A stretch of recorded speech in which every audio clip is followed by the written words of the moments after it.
dikuduskanlah namamu. Saudara, ini adalah satu rentetan yang diajarkan oleh kitab suci kepada kita.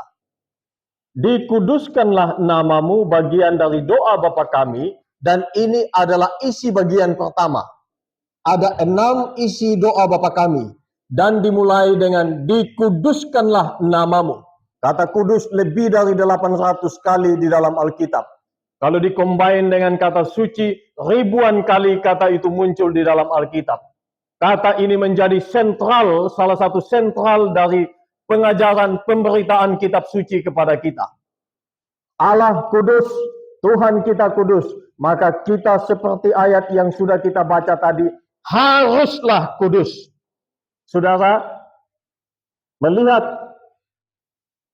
rangkapan daripada doa Bapa kami, struktur dari doa Bapa kami, doa permohonan jasmani kepada Tuhan ada di bagian keempat. Sedangkan bagian yang pertama langsung dibuka dengan dikuduskanlah namamu. Setelah sapaan, oh Bapa kami yang di sorga, langsung ditulis hagiasteto to onomaso.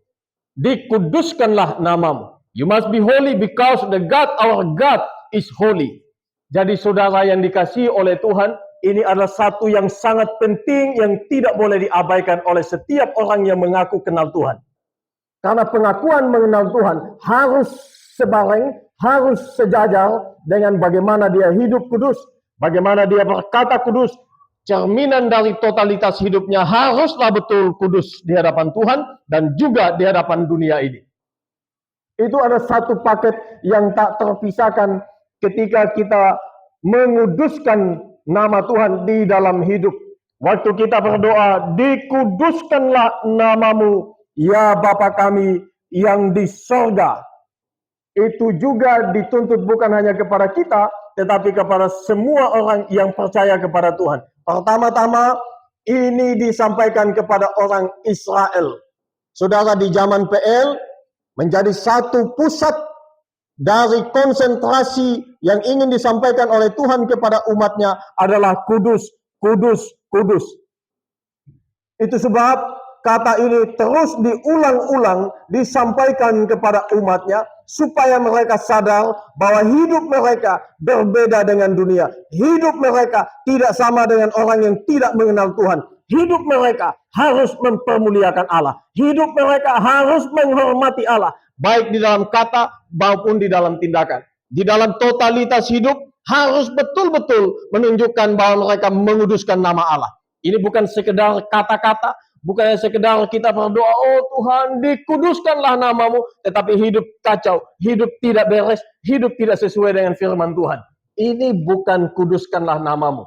Kuduskanlah namamu, hagiasteto to onomonos, to onomaso. Ini mirip ketika orang Israel menyebut nama Tuhan dengan Hasem. Kalau di dalam bahasa kita, kadang kita menggunakan bahasa Ibrani, Besem Hamasia, di dalam Sang Mesias. Besem di dalam nama itu. Ya, Besem itu Sem adalah nama, lalu Hamasia itu dalam nama Mesias. Hamasia, Kristus itu. Dalam bahasa kita, Kristus dan Mesias itu sama. Kristus itu adalah bahasa Yunaninya, Mesias itu bahasa Ibraninya. Artinya adalah yang diurapi oleh Allah. Dan yang diurapi oleh Allah, yang dijanjikan untuk saya dan saudara, dialah yang sudah datang mati di atas kayu salib untuk kita.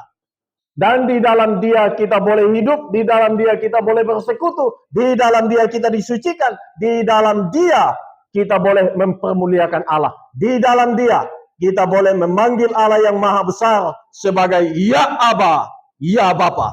Saudara, ini bukan sesuatu pengajaran yang biasa. Waktu Tuhan memberikan konsep doa Bapa kami, setelah menyapa sekali lagi, dia memberi langsung kepada poin dari bagaimana kita bersikap kepada Allah baik dalam doa maupun tindakan. Dikuduskanlah namamu. Bukan, ya Bapa, penuhilah kehidupan kami setiap hari. Kadang kita meminta saja kepada Bapa, kepada Allah kita yang maha baik itu. Tetapi kita lupa bersikap seperti apa kepada Tuhan kita. Kita mau berkatnya, tapi kita banyak kali menolak dia. Kita mau berkatnya, tetapi kita tidak inginkan pribadinya. Tapi di sini kita diajar, antara pribadi dan berkat itu jalan bareng. Bahkan pribadinya lebih dulu, baru kemudian berkatnya datang. Kita tidak bisa balik. Kita tidak bisa membalik hal ini. Dikuduskanlah namamu. Itu yang digaungkan di dalam seluruh kitab suci. Saudara yang dikasihi oleh Tuhan, waktu menyampaikan ini kepada orang Israel, Tuhan juga mengatakan yang sama. Hai orang Israel, kuduslah kamu, sebab aku Tuhan Allahmu kudus. Kemudian Tuhan memberi firman-Nya. Waktu Tuhan memberi firman-Nya, mereka melihat kekudusan Tuhan begitu megah, begitu mulia. Tuhan menyatakan kekudusannya kepada orang Israel sampai mereka tidak berani menatapnya, sampai mereka tidak berani bahkan mendekatinya. Itu diceritakan di dalam kitab suci kepada kita setelah Tuhan memberikan firman-Nya di Gunung Sinai. Tuhan beri firman-Nya, setelah itu datanglah Tuhan, hadirlah Tuhan dengan berbagai kuasanya di situ dan kemuliaannya. Lalu orang Israel bilang kepada Musa, engkau saja yang bicara kepada kami. Jangan Tuhan langsung bicara kepada kami. Kalau Tuhan bicara langsung kepada kami, kami akan mati karena kami tidak bisa melihat Tuhan dan hidup. Betapa kudusnya Tuhan. Ya, kita hidup di zaman ini tidak dengan kasat mata kita melihat bagaimana Tuhan melakukan mujizat seperti yang dilakukan di dalam PL. Bahkan juga di dalam PB. Di dalam Alkitab mengajarkan kepada kita orang yang sudah mati 4 hari Tuhan bangkitkan. Kalau itu ada hari ini, kita pikir semua orang akan percaya. Tidak. Karena orang percaya bukan oleh mujizat. Orang percaya oleh mendengar firman Tuhan. Lalu ketika firman Tuhan bekerja oleh rohnya yang suci, orang itu dibangkitkan dari kematian dalam dosa. Dia insaf akan dosanya di hadapan Tuhan. Lalu dia bertobat. Jadi orang percaya bukan karena melihat mujizat. Di zaman Tuhan Yesus banyak yang melihat mujizat. Tetapi mereka tidak percaya. Mereka melihat mujizat. Mereka hanya ingin mujizatnya. Tapi tidak percaya. Itu sebab Yohanes pasal 6 mengatakan ketika Tuhan menyampaikan firman-Nya begitu tajam. Lalu mereka bilang firman ini begitu keras. Mereka hilang satu-satu. Mundur satu-satu. Meninggalkan Tuhan. Jadi sebenarnya orang percaya bukan karena mujizat. Mujizat itu bisa jadi salah satu yang dipakai Tuhan untuk memberikan iman yang kokoh, iman yang benar kepada orang percaya. Tetapi kita ingat perumpamaan yang Tuhan Yesus berikan kepada kita. Ada iman histori, ada iman sementara, yang ketiga ada iman mujizat. Tetapi ada satu iman yang benar, iman yang sejati. Iman yang seperti ini, Bigman Sirait almarhum hamba Tuhan yang dipakai Tuhan mengatakan orang yang punya iman seperti ini, dia tetap percaya kepada Tuhan kalau dia bisa pindahkan gunung, tapi juga dia tetap percaya kepada Tuhan walaupun dia berdoa gunungnya tidak pindah. Iman seperti ini yang kita harus punya. Kita tidak membutuhkan mujizat-mujizat supaya, oh Tuhan dimuliakanlah engkau. Orang Israel kurang apa mujizat Tuhan? Setiap hari selama 40 tahun, mereka dipimpin, dituntun oleh Tuhan, oleh tiang awan dan tiang api. Mereka lihat itu setiap hari. Mereka dikenyangkan oleh daging puyuh. Mereka diberi makan oleh mana surga. Tapi mereka, saudara, firman Tuhan bilang, cuman 2 yang masuk Kanaan. Semua mati. Tidak ada yang masuk Kanaan. Cuman Yosua bin Yefune dan Kaleb bin Yosua bin Nun dan Kaleb bin Yefune. Cuman 2 ini, Yosua dan Kaleb. Musa pun oleh karena ketidaktaatannya tidak masuk Kanaan. Jadi kalau karena mujizat orang percaya, orang Israel tidak mungkin mati di padang belantara. Mereka semua generasi pertama akan masuk Kanaan. Tetapi tidak begitu kata kitab suci. Menyaksikan dari kitab suci bahwa cuma 2 generasi pertama yang masuk Kanaan. Saudara, dari situ kita belajar, walaupun kita gemetar, Tetapi gemetar ini jangan ketika kita ada dalam ibadah biasa saja. Ketika kita ibadah, kita mempunyai kusuk yang dalam kepada Tuhan, kusuk yang dalam kepada Tuhan. Tetapi menguduskan nama Tuhan. Di dalam sini kita kuduskan nama Tuhan. Di luar sini, di luar dari sini, di luar sana, kita harus menguduskan juga nama Tuhan. Ini identitas orang Kristen. Saudara yang dikasihi oleh Tuhan, satu lagi saya sampaikan satu contoh betapa Tuhan menjaga kekudusannya di dalam PL. Ini pernah kita seringkan di dalam ibadah rumah tangga. Usa pada satu ketika dia memegang tabut perjanjian, lambang kehadiran Tuhan, lambang kemahakuasaan Tuhan. Dia pikir baik apa yang dia lakukan, tetapi dia terledor di dalam itu. Tuhan hukum langsung mati. Betapa sucinya Tuhan. Di dalam PL itu tidak sembarang orang datang kepada Tuhan. Harus melalui orang yang diurapinya. Harus melalui yang dia perintahkan. Kalau tidak orang datang kepada Tuhan, mati. Tetapi kemudian Tuhan datang menggenapkan semua yang ada di dalam PL. Lalu di dalam Tuhan kita boleh panggil Allah yang maha besar. Itu ya Bapa ya Aba. Dan di dalam Kristus kita boleh bersama-sama memuji Dia dengan sukacita, dengan bahagia yang Tuhan beri kepada kita.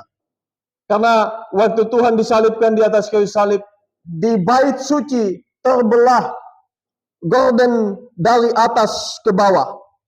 Itu adalah tirai gorden yang memisahkan antara ruang Maha Kudus dan ruang kudus. Itu terbelah dari atas ke bawah. Itu saat Tuhan disalibkan di atas kayu salib. Itu tandanya Tuhan mau bersekutu dengan kita oleh karena Tuhan yang ada di kayu salib. Jadi saudara, kita perlu juga tahu siapa kita. Bukan karena kita layak Tuhan mau terima kita. Tapi karena Tuhan melihat korban yang sempurna yang ada di atas salib. Lalu Dia datang kepada kita. Datanglah kepadaku, hai anak-anakku. Kalau tidak begitu, kita tidak mungkin bisa memanggil Dia sebagai ya Aba ya Bapa. Kita tidak mungkin bersekutu seperti ini. Karena kita akan terus hidup di dalam kuk perhambaan dosa kita. Dan kuk dan perhambaan daripada hukum yang menyusahkan kita seperti yang ada di dalam PL. Saudara yang dikasihi oleh Tuhan, Tuhan mengatakan, dikuduskanlah namanya. Setidaknya dua hal dari ini kita bisa paham. Yang pertama, waktu Tuhan bilang dikuduskanlah namanya. Oh, dikuduskanlah namamu. Dia menekan itu sebagai identitasnya. Lalu yang kedua, itu menjadi cerminan dari sifatnya. Yang pertama, ini adalah identitas daripada Allah. Allah adalah kudus. Dia bukan sekedar mempunyai sifat-sifat yang kudus, tetapi Dia sendiri adalah kudus itu. Karena Dia adalah Sang Kudus, maka siapapun yang mau bersekutu haruslah kudus. Karena tidak mungkin Tuhan mau bersekutu dengan yang najis, yang berdosa, yang hina seperti kita. Itu sebab kita yang hina ini boleh diterima oleh karena Tuhan menyucikan kita dengan darahnya di atas kayu salib. Tanpa darahnya kita tidak mungkin dibasuh. Tanpa darah Tuhan kita tidak mungkin layak datang kepadanya. Ini adalah pribadi yang kudus. Dikuduskanlah namamu, menjadi satu identitas dari Allah kita. Sama, identitas saya adalah nama saya. Identitas saudara adalah nama saudara. Di ruangan ini kalau ada yang panggil Adi Jax, maka saya langsung menoleh, saya nyaut. Karena itu identitas saya, melekat dengan pribadi saya. Sama seperti saudara, kalau dipanggil namanya, pasti akan nyaut kecuali sengaja tuli. Tetapi kalau betul peka dengan itu, pasti nyaut. Karena berkaitan dengan identitas. Disebut Allah adalah kudus, maka itu identitas daripada Tuhan. Kalau Dia kudus, setiap orang yang memanggilnya harus terserap di dalam kekudusan. Jadi kudus itu menjadi identitas daripada Allah, sekaligus menjadi cerminan dari sifat-sifatnya yang memang demikian adanya. Saudara yang dikasihi oleh Tuhan, waktu saya diberi nama, Orang tua saya punya harapan supaya kelak saya menjadi seorang yang baik, yang berguna. Waktu Pak Yohanes diberi nama oleh orang tua, namanya Yohanes, maka diharapkan oleh orang tua supaya Yohanes kelak menjadi pribadi seperti Rasul Yohanes, seperti Yohanes Pembaptis yang ada di Alkitab. Sama ketika Tuhan melalui orang tua dari Pak Daniel memberi nama kepada Pak Daniel, Daniel. Daniel adalah sosok yang besar di Alkitab. Dia masuk, dibuang ke dalam gua singa. Singanya tidak berani menerkam dia. Singanya takut. Seorang manusia ditakuti oleh singa. Selama ini tidak begitu hukumnya. Yang takut itu adalah manusia. Lihat singa lari. Tapi ini singanya tidak berani macam-macam. Itu orang besar, tokoh iman yang menjadi kesaksian iman bagi kita. Waktu itu diberi nama, waktu Pak Daniel diberi nama, pasti ada harapan orang tuanya supaya kelak menjadi orang besar mengenakan nama itu, menyandang nama itu. Kita semua demikian adanya. Tidak mungkin orang tua beri nama kita, lalu nanti nak, saya berharap engkau jadi penjahat yang hebat ya. Wah, kalau ada orang tua begini, mungkin orang tuanya adalah penjahat juga. Tapi sepenjahat-jahatnya orang tua, dia inginkan anaknya jadi baik. Saya banyak membaca orang-orang jahat, kisah hidupnya. Dia jahat begitu, tapi dia pengen anaknya jadi baik. Saya pikir semua orang tua inginkan demikian. Karena nama itu dia inginkan, orang tua inginkan menjadi cerminan anak ini akan seperti apa kelak.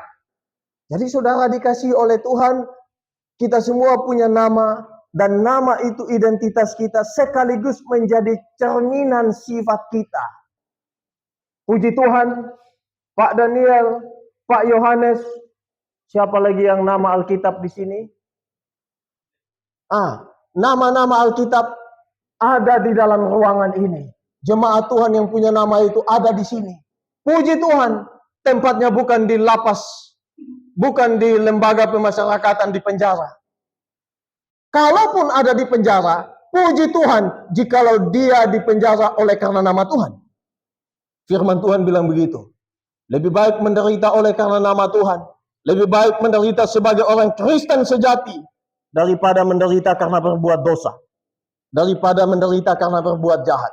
Jadi kalau nama-nama seperti itu ada di lapas oleh karena dia membela nama Tuhan, oleh karena dia memang memberitakan kebenaran Tuhan, terpujilah nama Tuhan.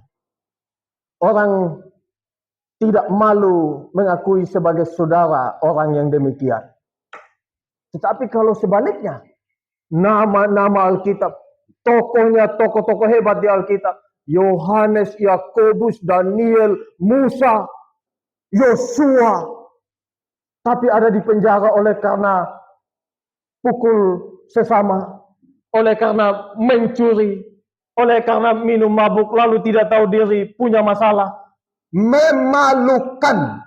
Ini yang firman Tuhan bilang, kuduskanlah nama Tuhan, tetapi orang semacam ini yang menyandang nama ini menghina nama Tuhan. Menghina nama Tuhan. Kita tidak boleh demikian.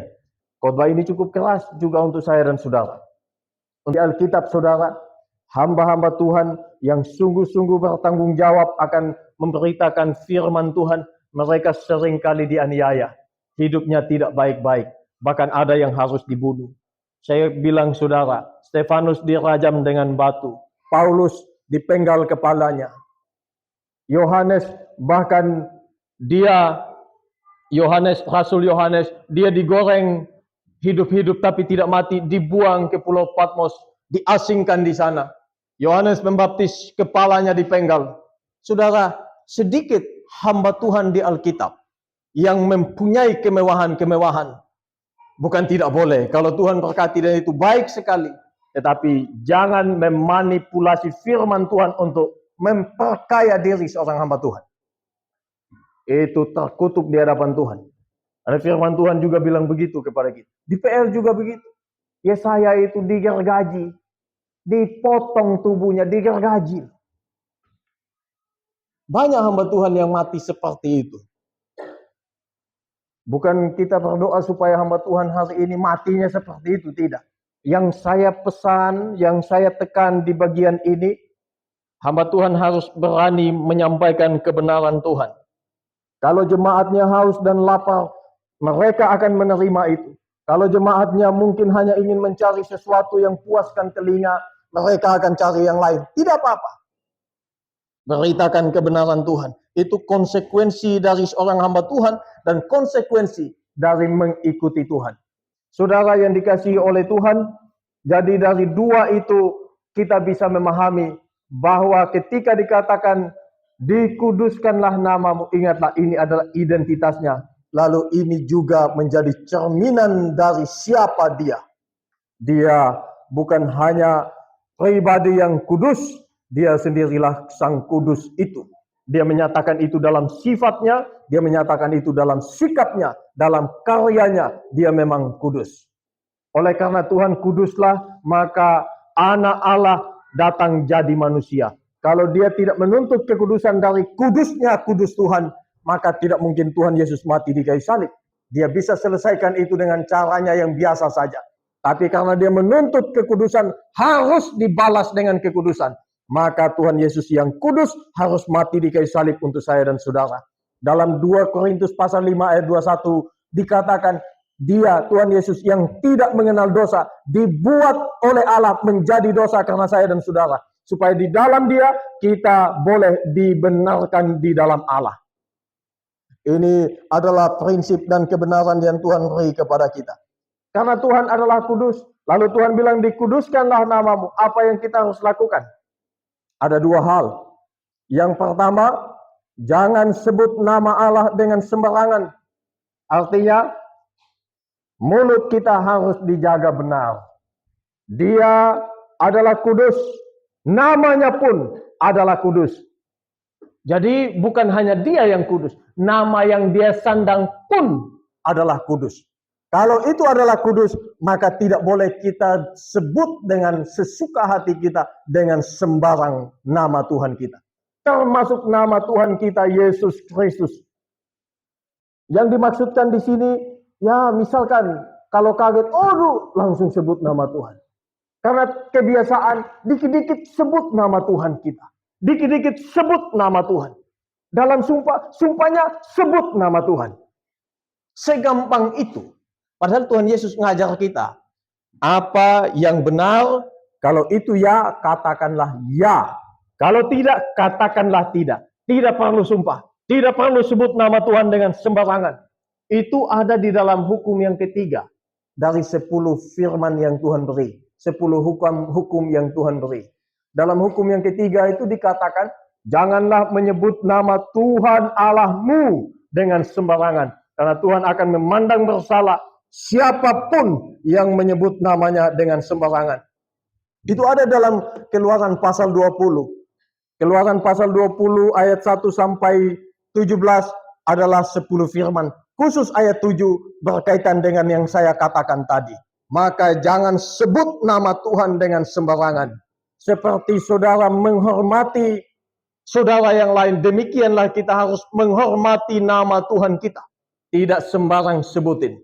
Tidak sembarang. Tapi banyak orang yang kurang paham tentang ini. Dikit-dikit nama Tuhan disebutin. Dikit-dikit nama Tuhan disebutin. Bisa-bisa nama Tuhan dijadikan mantra. Bisa-bisa nama Tuhan tidak ada nilainya. Hilang value-nya. Kita tidak diajarkan oleh Tuhan demikian. Saya pikir saudara menghormati saya sebagai hamba Tuhan. Tidak mungkin juga sedikit-sedikit ngomong nama saya. Dikit-dikit ngomong nama saya. Karena ada unsur penghormatan di situ. Lebih daripada itu, kepada Tuhan kita mempunyai unsur penyembahan. Tidak boleh sembarang sebut namanya. Lalu yang kedua berkaitan dengan ayat yang sudah kita baca tadi. Poin yang kita harus lakukan, bagaimana cara menguduskan nama Tuhan? Kuduslah kita dalam seluruh hidup. Kuduslah kita dalam seluruh hidup. Saudara, kemanapun kita pergi, kita menyandang nama Tuhan. Apapun yang kita lakukan, kita mengenakan nama Tuhan. Di dalam diri kita, kita membawa nama Tuhan kita. Dengan demikian saudara, apa yang kita katakan selalu terkoneksi. Ini siapa ya? Siapa yang dia amini ya? Siapa yang dia imani ya? Selalu terkoneksi demikian. Karena itu kalau ada orang Kristen yang berbuat dosa, orang akan katakan orang Kristen memang begitu. Oh, kok orang Kristen gitu ya? Ajarannya kasih tapi ini penuh kebencian. Ajarannya penuh pengampunan tapi dia melakukan penuh kebencian. Tidak match, tidak seimbang, tidak sesuai. Kita sebut diri sebagai orang yang mengikut Tuhan. Lalu Tuhan bilang, kuduskanlah namaku di dalam hidupmu seluruh waktu. Sekali lagi saya ulang, kemanapun kita pergi, kita membawa nama Tuhan kita. Apapun yang kita lakukan, kita menyandang nama Tuhan kita di dalam diri ini. Karena itu jaga hidup. Itu sebab saya katakan poin yang kedua, kuduslah hidup, kuduslah seluruh hidup kita. Itu yang dikatakan di dalam ayat yang kita sudah baca tadi, di dalam 1 Petrus pasal 1, istimewa ayat 15 dan ayat 16. Hendaklah kamu menjadi kudus. Kudusnya dikatakan di dalam seluruh hidupmu. Jadi kudus itu bukan hanya hari Minggu, tidak. Kudus itu bukan hanya saat datang ibadah. Kalau hanya sebatas begitu, firman Tuhan di bagian lain mengatakan kita adalah orang-orang munafik. Kudus adalah setiap hari dari hidup kita. Kudus itu dari Minggu sampai Sabtu, Sabtu sampai Minggu. Terus kayak gitu. Kekudusan haruslah terwujud di dalam hidup kita setiap hari. Dalam kata-kata kita, dalam perbuatan kita, kuduskanlah nama Tuhan. Ingatlah apa yang dikatakan oleh kitab suci. Saya baca sekali lagi untuk menutup khotbah ini. Hendaklah kamu menjadi kudus di dalam seluruh hidupmu, sama seperti Dia yang kudus yang telah memanggil kamu, sebab ada tertulis, kuduslah kamu, sebab aku ini kudus. Sebab Tuhan kudus, kita kuduslah. Tuhan berkati. Amin. Kami bersyukur kepada Tuhan.